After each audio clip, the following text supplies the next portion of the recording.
This is section 10.8, comparing models.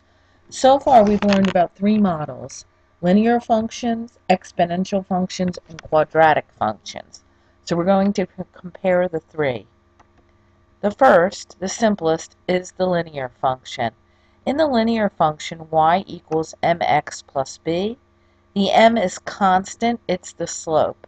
So the line is increasing at a certain constant rate. The shape of a linear function is a line. It's going to be a straight line. The second one is an exponential function. An exponential function is a curve. Y equals AB to the x. The ratio of the new y to the old y, when you look at an input-output table, is always constant. So you divide the two terms, the new y and the old y, and you'll find that you get a constant number all the way across the input-output table. The shape of the exponential function is a curve, as you see here. A quadratic function follows this formula: y equals ax squared plus bx plus c. The shape of a quadratic function is a parabola. It may or may not cross the x-axis.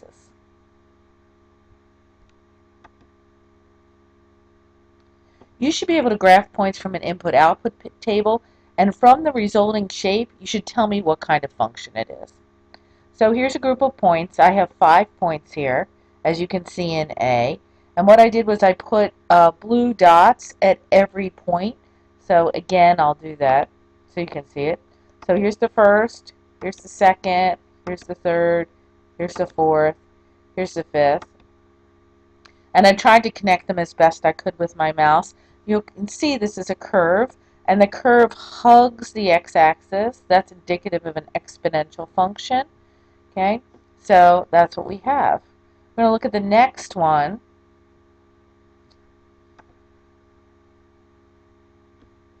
Here are my points. I have 5 points again in B.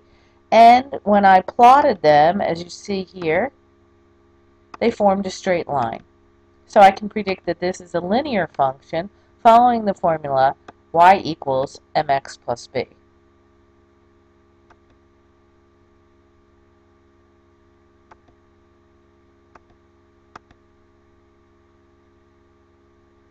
In this last one, in C, again I plotted 5 points.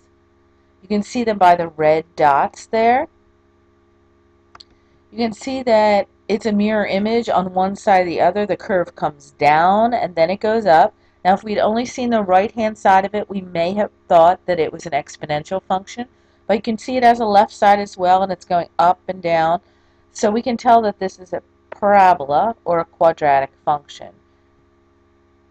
So let's connect those. As we come down, we hit the vertex, and then we go back up.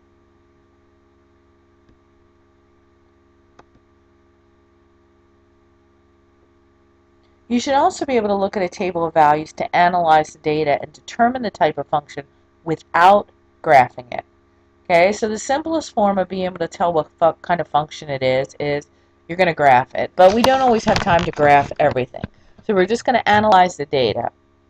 First, for a linear function, the difference between the successive y values is going to be equal.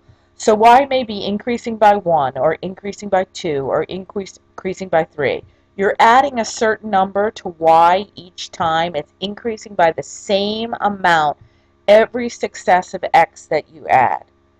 In an exponential function, the ratios of the y values are equal. Okay. Now in this case, the differences in x have to be the same all the way across. So x may be increasing by 1 or increasing by 2. And then you look at the ratios. So you're dividing the new y by the old y, and those ratios should be the same. In a quadratic function, it gets a little more complicated. You take the difference between the y values. That's called the first difference, and you see the number that results. They will not be the same across the board. But when you take the difference of those differences, and we call this the second difference, it's going to be constant. That means it's a quadratic function. So let's look at some examples of these. Here's one input-output table. You can see my x values are across the top, my y values underneath. When I take the difference of the y values, you can see that they're constant. It's 3 all the way across.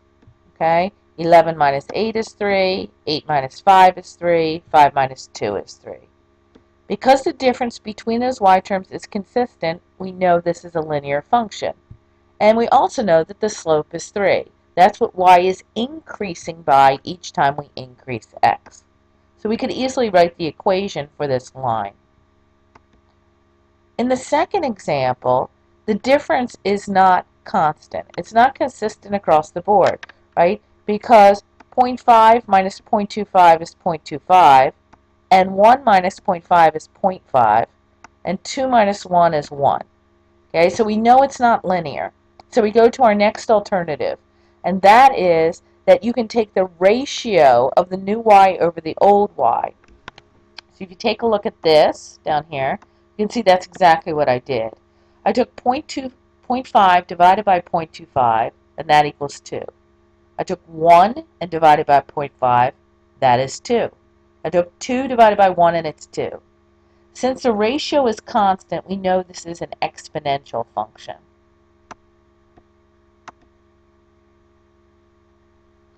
Now in example 3, the x terms are here.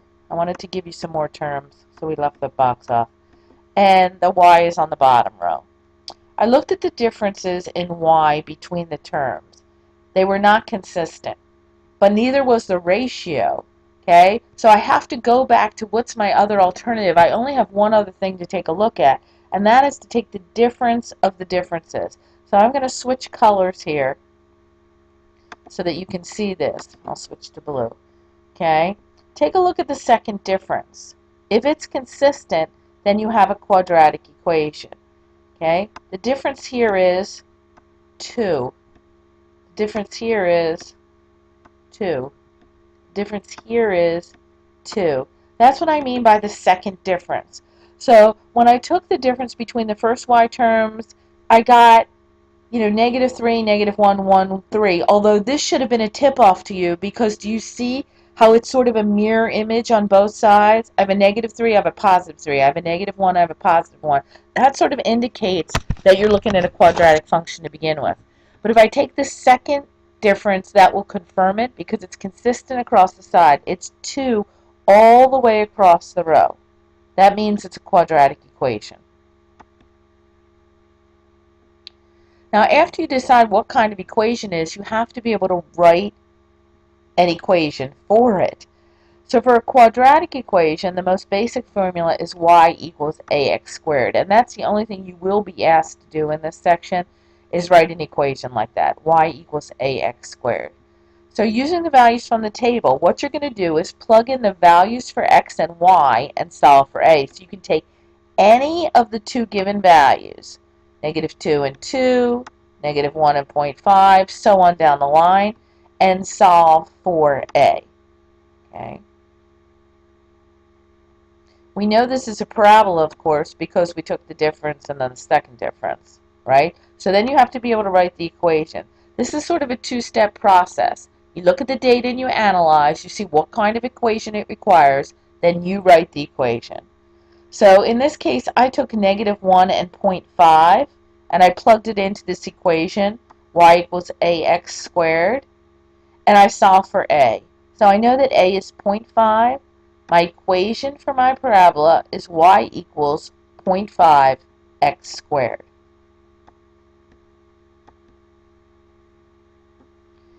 If an equation or a function is exponential, you have to write the equation in this form, and this goes back several chapters now. Y equals ab to the x. Again, you're going to solve for a using values from the table. There's a very complicated, or at least I should say a very involved word problem on page 687 in your book. It's example 4. They show you how to figure out that this is an exponential equation. Remember, an exponential equation, you analyze the data and see that the ratio of the new y to the old y is constant. In this case, they tell you that b is the ratio. This is really, really important. Okay, so you calculate what the ratio is in the data, the new y, so it's ny over the old y. That ratio that you get is the b value in the equation, so it goes back up in here. Okay, so you can plug in the y, the b, and the x from the table of values and solve for the a. So in that case, if you look at the numbers on that page, rather than me recreate all that data, it's 51.4 equals a times 1.1, that's what we calculated the ratio to be, to the 20th power. So I took that 20 and the 51.4 straight out of the table. I then solved for a, so a equals 6.38. I now know that the equation for this exponential function is 6.38 times 1.11 to the x power. Make sure you look at that problem and understand how they work that out. It's really key that you can take data, recognize what kind of shape that function is, and then also be able to write an equation for the function.